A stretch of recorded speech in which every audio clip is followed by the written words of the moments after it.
In today's video, I'm going to teach you how to create custom shapes in Framer. Whether you're looking to add a simple square, a rectangle, or even a circle, I'll guide you through each step to ensure you can easily incorporate these elements into your project.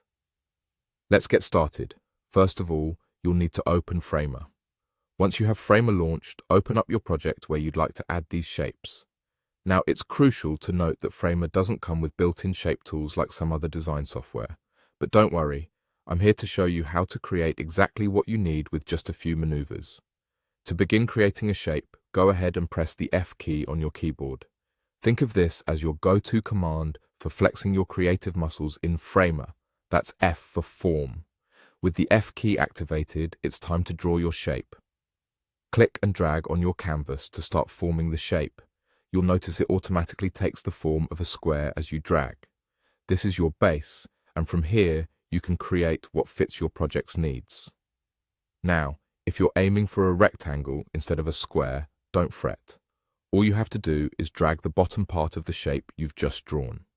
This allows you to extend and adjust it until it reaches the rectangular dimensions you're looking for.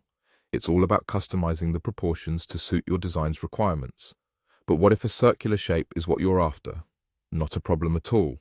Once you have your square on the canvas, direct your attention to the right-hand panel on your screen. Under Sheet as Styles, you'll see an option to adjust the radius. To transform your square into a perfect circle, set the radius to 150. This change in the radius will round off those corners, giving you a smooth, rounded circle on your canvas. And there you have it.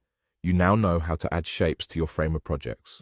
From squares to rectangles to circles, you can see how versatile and easy it is to create these forms with a few simple steps. These shapes can enhance your design, provide background structures, or act as frames and highlights. Understanding these fundamental tools will empower you to bring more depth and personality to your projects. Give it a try, and don't hesitate to make adjustments and experiment until you're satisfied with the results. I hope you found this walkthrough helpful. Thanks for watching, and enjoy creating beautiful designs in Framer.